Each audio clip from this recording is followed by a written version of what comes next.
Hi folks, I am Alan Watt and this is Cutting Through the Matrix.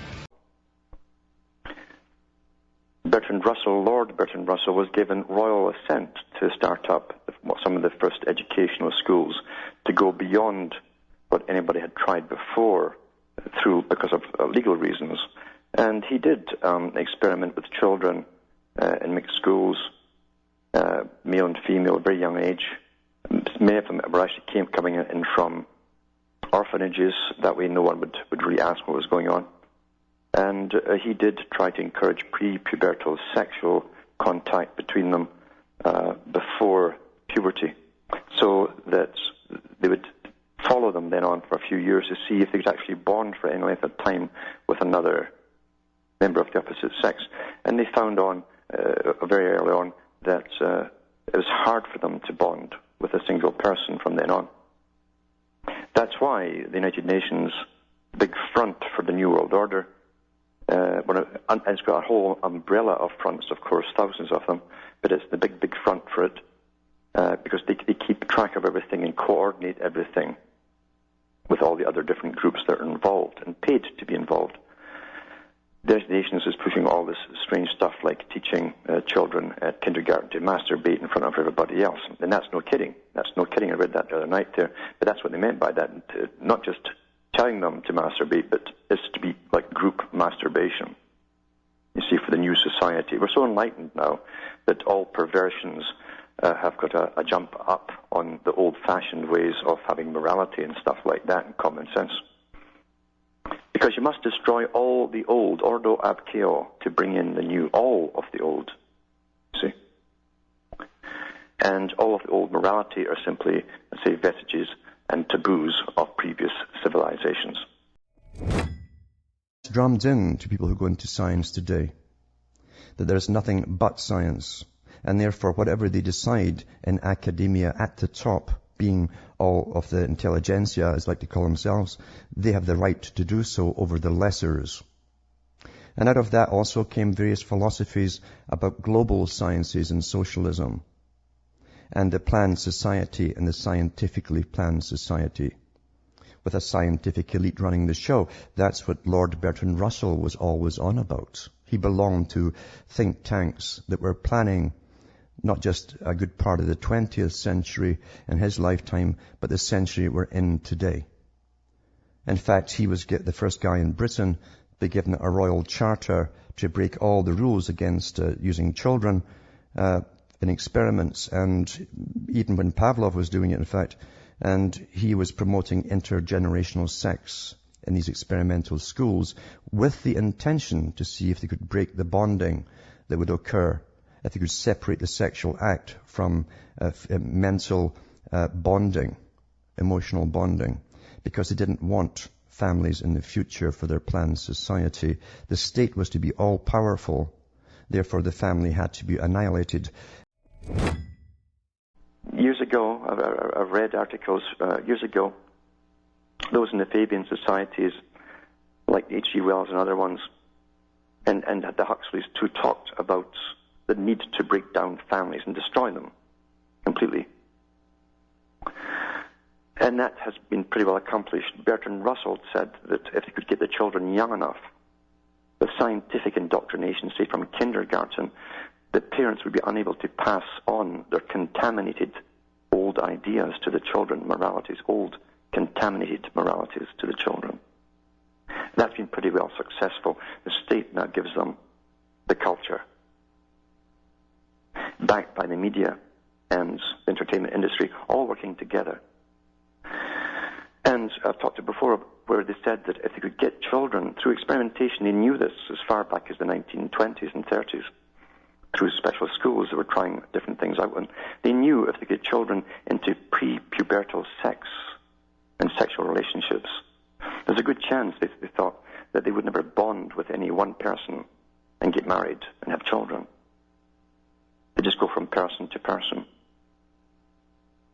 And of course, it's always poo-pooed by all the so-called left-wingers. They're often not left-wing at all. They're really Fabians, or they're groups, big NGO groups working and paid by the foundations that fund all the left-wing and all the right-wing and all the other wings groups. But see how far they're getting to go now. This is from the Mail Online, the 12th of July, 2009. It says here, pupils are told they have a right to a good sex life. That's the advice for youngsters from the National Health Society. That's the NHS for the whole of Britain. This is what Obama wants to bring in. The National Health Service is telling school pupils they have a right to an enjoyable sex life, and it's good for their health. A health service leaflet says experts concentrate too much on the need for safe sex and loving relationships, and not enough on pleasure it brings. You see? But family campaigners last night condemned the guidance, saying it encouraged underage sex and could increase rates of sexually transmitted diseases. Under the heading, "An orgasm a day keeps the doctor away." This is for children. The leaflet says, health promotion experts advocate 5 portions of fruit and veg a day and 30 minutes physical activity 3 times a week. What about sex or masturbation? Twice a week. The advice, which also claims regular sex is good for cardiovascular health, has been circulated to parents, teachers, and youth workers. It came to light just after a week after it emerged that teenagers who took part in a £6 million government initiative, and they didn't spend their money like water, to reduce teenage pregnancies were more likely. So the children who attended the initiatives, went to these courses to reduce teenage pregnancies, were more than twice as likely to fall pregnant as other girls. The ones who took government courses were more than twice as likely to get pregnant than other girls. What does that tell you? Because they're promoting sexual behavior, that's why. That's the purpose of it. What do you think that is? They're telling them they have an orgasm a day. It says the National Health Service leaflet has been drawn up by Sheffield Primary Care Trust and is entitled Pleasure. But they'll never tell you the whole story and what the real intentions are. It says its author, Steve Slack, director of the Centre for HIV and Sexual Health in the National Health Service, Sheffield, defended it by saying advice could encourage young people to delay using their virginity unless they're sure they will enjoy the experience. So you can make satire out of that one too. In New York too, now that we've got this wonderful society that Bertrand Russell helped bring in. I mean, Russell himself had experimental schools back in the 20s. And he was given a royal charter to have them, where he could do things he couldn't normally do. It would be illegal with the children. Part of it was to try and get them into pre-pubertal sexual relationships in order to break the need for bonding with a person right down through their life, to see if that would happen. Of course it did. And but the problem is, too, they become obsessed with sex. They really do. They have an awful lot of problems afterwards when they start pre-puberty. But anyway, again, and he also said they'll give them the new morality, which we've all lived through. It says parents sue after kindergarten children, this is New York, regularly touched and kissed. They touched and kissed while their teacher's back was turned. There's more to than that. Parents of 2 pupils are suing New York City after they claim 5-year-olds in a kindergarten class took their clothes off and kissed and touched each other intimately under their desks while the teacher was in the classroom. Now, for those who don't remember the articles I've read over the years, even when Bill Clinton was in, the big thing that came out of the United Nations then was communal masturbation for children from the United Nations. And even I don't remember what they call it, the one that's the general whatever of the health for the whole of the US was actually promoting it, and that's what got her out. It was a bit too early. We weren't quite contaminated as we are now. I mean, we really get updated very quickly now in contamination. And so anyway, it says the activity is said to have taken place at the elementary school in Amsterdam Avenue, Washington Heights, for 4 months without parents being informed.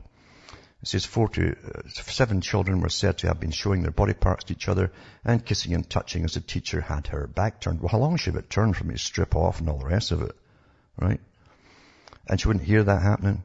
One mother told the New York Post they were exposing themselves and showing their body parts to each other. For what I understand, they were kissing and touching. They were trying to say that my daughter was inviting these children to do this to her. This is the school's response. They, the school, explained the teacher had her back to the children, that it wasn't that long. They must have been moving like Charlie Chaplin in these old black movies, you know. She must have had her back turned for a very long time for them to do things like they did. The woman has since removed her daughter and transferred to another school in New Jersey. The Post reported last week she and the mother of a boy in the class filed notices of claim against the city, each seeking $5 million in damages. Notices of claim are required before a lawsuit can be filed. The notices allege that activity by 4 to 7 children took place from September until January. The mother of the boy reported to the school after hearing about what was taking place in October. A report of the complaint was made by the school on December 21st, but it did not notify the NYPD or school superintendent and informed parents of other children on January 3rd, several months after the alleged activity began. So the principal, Teresa Luger, and the DOE declined to comment, it says here. And there's lots of this going on. It's all over the place. But this is how they give you a new morality, you see. There's nothing wrong with it. There's nothing wrong. And 5-year-olds, and you can't have these old, silly restrictions like your parents had, or your grandparents maybe. And again, the United Nations is sanctioning all this behavior. I can see their hand behind this one. Definitely. Definitely. No problem at all. Here's an article here too. Remember, I've talked about Bertrand Russell and Julian Huxley of UNESCO, who said they'd hypersexualize children to see if they could, pre-puberty even, to see if they could never bond with any particular person in life. The idea was to separate bonding and emotion from the sexual act itself. And Russell tried this out on children. He had a special school set up with permission from the Royal Charter to do things which perverts wouldn't be allowed to do even today. And he found that, yes, multiple partners, hypersexualizing them, addicting them to, in other words, and they said too, Quigley said the same thing, that the females are far more sexually active with this kind of training than the males are. So there's a huge rise in 11-year-olds on the pill. So the agenda's working fine, obviously. The huge rise in 11-year-olds on the pill. There's a number of 11 and 12-year-old girls prescribed the pill by a family doctor has soared 5-fold in the past decade, according to new figures. And it's from the Telegraph. And it says here, the disclosure prompted warnings that Britain was facilitating the sexualizing of young people at an even younger age. Well, how many years behind the times is this article? But the media is not there to help you, or they've been saying something at the time, long ago, like exposing the guys who were pushing it. It says it follows the publication of guidance by the National Institute for Health and Clinical Excellence that sex education should be introduced from the age of 5. And I read about 2 years ago, it all came from the United Nations, UNESCO, right down to even masturbation in schools. That's what they wanted to teach openly. I mean, literally practice it openly in a classroom at 5 years of age. I read the articles. So Trevor Stammers, chairman of the Christian Medical Fellowship and a GP in South London, told the Sunday Times that sex education is introduced in primary schools in the way being proposed. We will see many more 11-year-olds seeking contraception without pointing out the risks. We are going to make matters worse. So as I say, the agenda is working awfully well. It's right on target, I'd say. And it was instituted an awful long time ago. And for anybody who's so darn naive, I mean, what do you think much music and music television is all about? That's all they push on the darn thing. And children watch that all the time. But now you've got, again, pushed through the schools because they must make sure, just for Brave New World that's coming up, you see, and you get a new partner every night, but you mustn't get emotionally bonded to them. They've already practiced something like this in the 19th century in the US, by the way. Go into your history on a particular Oneida community in New York, and you'll find out that's what the agenda was there. Old agenda, folks, working well. It's all on target. That's how it's done. You can literally alter a whole countries if you have the power and the money, everything beneath the money is ruled by the money. So it doesn't matter about parliaments, governments, whatever. Money is the king, you see. Quite easy to do. Well, Bertrand Russell and many others worked in top think tanks. They interlaced with other circles, as I like to call them. He worked for the Macy Group. He worked for various groups that were to do with world governments. He wanted depopulation. He also believed in hereditary superiority. He was a third Earl Russell, later Lord Russell. So they'd worked for generations along with British government in the real high departments of government and foreign office trading and so on. And he wrote about what was coming in various books. The Scientific Society was a very good one, and the impact of science on society, a whole range of books where he did say an awful lot of truth, because to alter the world, you have to understand how humans behave en masse and individually. And therefore, you've got to understand and publish a lot of truth at the same time. And mainly, he was publishing this stuff for his own peer group. Most folk don't read the books put out by these kind of characters. They're too boring. They're not novels. But there's a write-up here from Wise Up Journal going back to the 10th of September 2009 about Russell, and I'll touch on that and add to it tonight as well, because it's very important to what's happening today.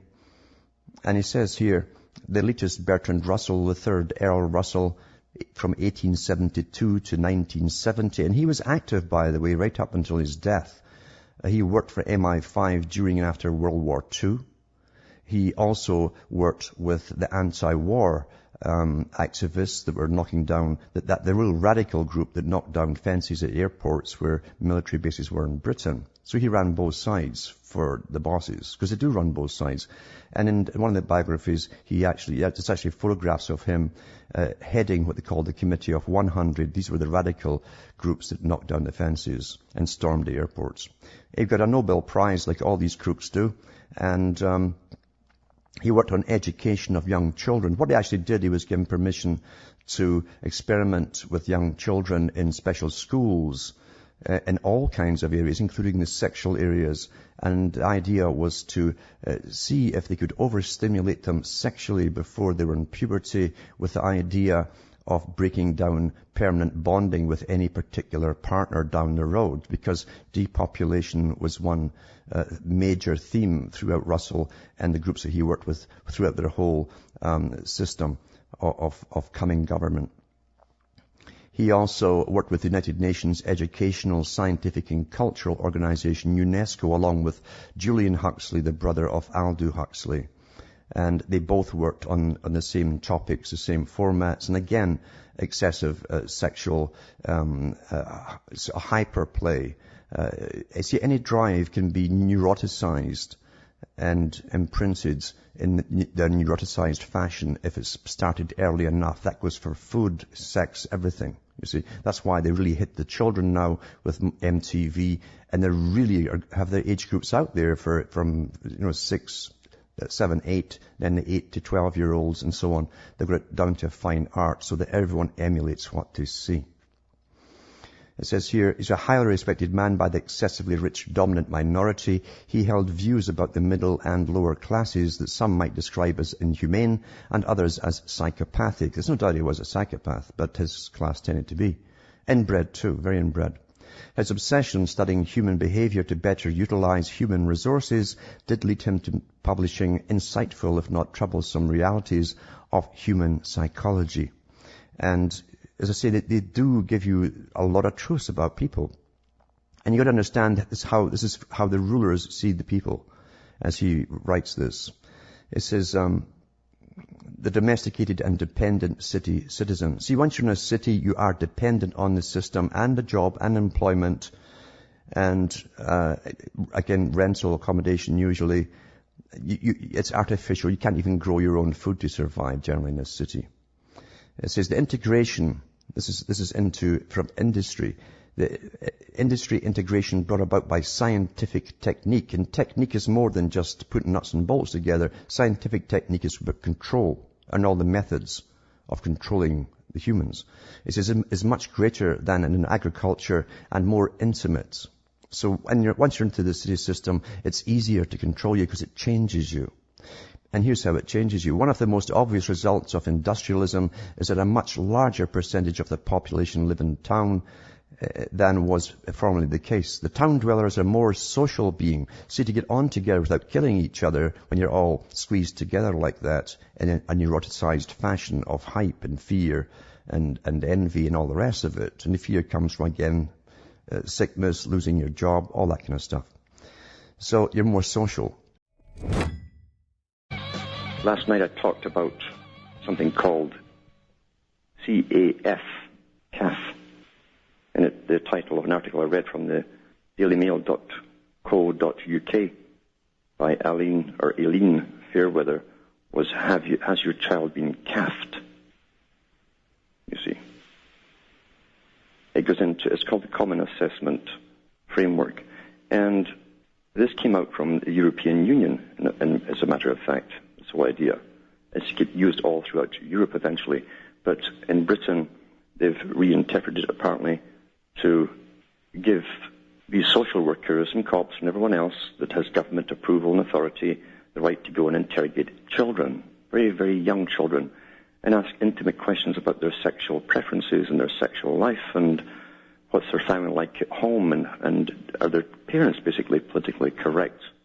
Are their parents, do they have any prejudices and stuff like this? And I never read the whole article. I stopped when I likened the woman who got the job to Ewan Cameron, who was the guy, the pervert, who was basically promoted up to the United Nations to be in charge of mental health for children worldwide. You better understand what we're up against here. This is a big organization, very, very old. I'm not talking about just the United Nations. I'm talking about the mentality and the organization behind it all and where they want to go. Now into John Dewey as well. I mentioned Lord Bertrand Russell, who had his experimental schools back in the 20s by royal commission. He was allowed to do things in that school where people would have been going down deep crevasses otherwise in the local communities if that had been happening. And he was encouraging the children to have pre-pubertal sex. The idea being that if you overstimulate and really stimulate children before puberty, they become hyper-sexualized and they will be so promiscuous they'll never bond with one person. That's the whole intent behind it.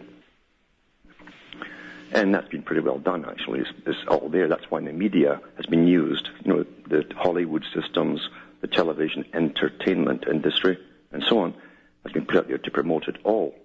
But it's much deeper than that, too. Because I'm going to read something more of this article from that article I wrote yesterday from the Daily Mail. The author goes on to talk about, it says, incredibly parental consent is not often required for this intrusion into children's lives.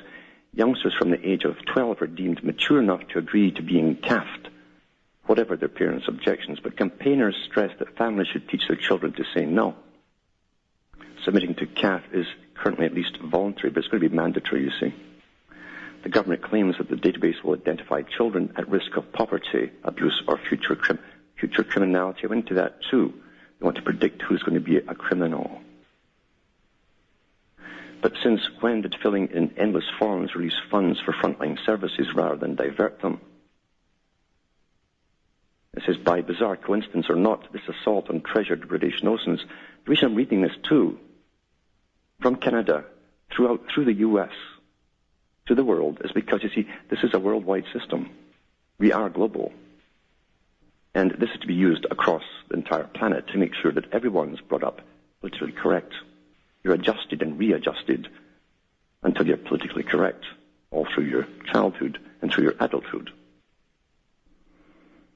But this particular CEF system in Britain was launched, it says here, by Margaret Hodge, who was the Prime Minister of Tony Blair's shocking choice as Britain's first children's minister. Why was she the shocking choice? Her main qualification was being his pal and running Islington Council when, and she was in charge of Islington Council when its 12 children's homes were awash with paedophiles and sympathizers of the left-wing paedophile information exchange. Look into what the paedophile information exchange is. It says this campaign for sex to be legalized with children from the age of 4 years old. It says one can only wonder how many pervy peeps within childcare today will relish being actively invited to ask children about their sexual behavior. Cats seemingly views this as normal. Well, they would, wouldn't they? These kind of people, they're predators, you see.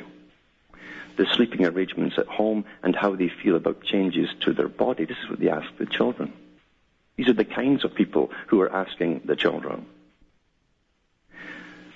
So this journalist goes on to say, I have been exposing child abuse scandals for nearly 20 years and believe that this new Stalinist bureaucracy will not save a single child. It's not intended to.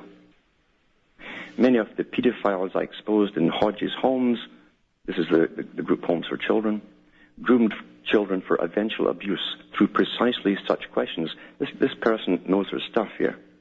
This journalist who did the stories on the abuse that was happening in these particular homes while this woman was in charge of the council. She says, many of the pedophiles I exposed in Hodges homes groomed children for eventual abuse through precisely such questions. That's how they started off. The intimacy of personal sexual details. Hodge claimed that constant state monitoring of children was justified by the Victoria Climbie scandal. That's what one incident that happened in Britain with a child. Yet adequate powers to protect genuinely endangered children already exist. Why then did the appalling mothers of Shannon Matthews and baby P retain their children? The problem was not lack of paperwork, but too many stupid, politically correct people reading it and failing to act. CAF will not mean that the state now swoops on the demonic families in flea-infested homes with Rottweilers and broken-backed babies. No, just as with the government's fearless war on pensioner recycling louts, they will instead target and terrorize ordinary, decent families. Well, you see, that's the intention of it. It says what? She says why? One reason is simply to control people. This journalist has got some gonads here. One reason is simply to control people. Many of today's new Labour MPs, that's your Democratic types, the one that claim they are ex-Marxist, I wouldn't say ex at all, and radical feminists, and that's very polite, who still believe that the family poses the greatest potential opposition to the strong state. That's it, right on the nose. The family poses the greatest potential opposition to the strong state, exactly what Bertrand Russell and all the others of his ilk said a long time ago and reiterated many times throughout their lives. The government's decreed desirable outcomes for children are so frighteningly broad that many decent parents could find themselves labeled failures or abusers. Everyone involved with children, including volunteers and police on raids, is now expected to use the government's pre-assessment checklist to see if they are achieving these 5 outcomes. Now, very vague. You could, again, that's why they're put out there. They can stretch them to the limit, such as being healthy, staying safe, enjoying life, making a positive contribution, and achieving economic well-being. This is what it's under. All these questionnaires under these kind of topics. Even parents working desperately hard to feed their children and keep them safe could be classified as failing them. The questioner asks if children's parents are overprotective and whether work leaves them too tired to pay attention to their needs. CAF practitioners are also taught specifically to ask if parents promote a healthy lifestyle and oppose bullying and discrimination. An increasingly rigid state already rejects potentially loving foster and adopting carers who smoke or who have politically incorrect views because they're Christian. How long until natural parents are also found guilty of thought crime? And in his own memoirs, you find that Rutherford talks about, for the last few years, before he died, he wrote his book, but he said, I've been working on genetics. This is before they could actually see in the genes and so on, and on the chromosomes, etc. And which means that really, yeah, they had already discovered all this stuff a long time ago, because you wouldn't need a mathematician unless you'd actually discovered where they are and so on, and could use a mathematician in the process. It'd be pointless otherwise. So these guys already knew that they could alter life itself way back then, and there was high secret establishments obviously working on these projects. Yeah, well, I was going to come on to that later on, the beneficial aspects of the technology, which obviously we're not going to get. We're only going to get the technology that's going to be used to put the chains on us, basically. But again, if there was good technology, this prediction would probably come true, that no one would need to work more than 2 hours a day and be allowed to get on and do the stuff that they really want to do. But again, we're not going to get the technology to allow that to happen. But the next one is agriculture will be abolished except as a hobby, and all foodstuffs will be produced synthetically. Well, we're nearly there already with that one as well. Man will be able to alter the geography or climate of the world. Now, they must have been trying this out back then. And they must have done all this stuff back then, because he couldn't possibly have predicted this kind of thing without trying it. Well, you can go back further. This is the odd part of it too, is that coincidence or not, but the fact is, if you read The New Atlantis by Francis Bacon, you find that in that book he talks about a machine underground which could give off the light of the sun and control the weather. I mean, this has always been a fascination with these guys all down through the centuries, this total control of the environment and everything in the environment, including us. And so you find that, he revived that same idea simply because of the scientific elite he was mixing with, Birkenhead. And sure, they were putting so much of our tax money. This is the beauty of it too. They can use as much tax money as they want for all their quiet, secretive research, and actually start using it and so on. So I think it's been that way for an awful long time. If it can be done, and he said the same thing, it will be done. If it can be done, it will be done, no matter what it is. You couldn't stop science, he said. Therefore, they thought about the ways they could use these things for their own benefit, not for the general public necessarily, but for their own benefit. From myself, Alan Watt, it's good night to me, your God or your gods go with you.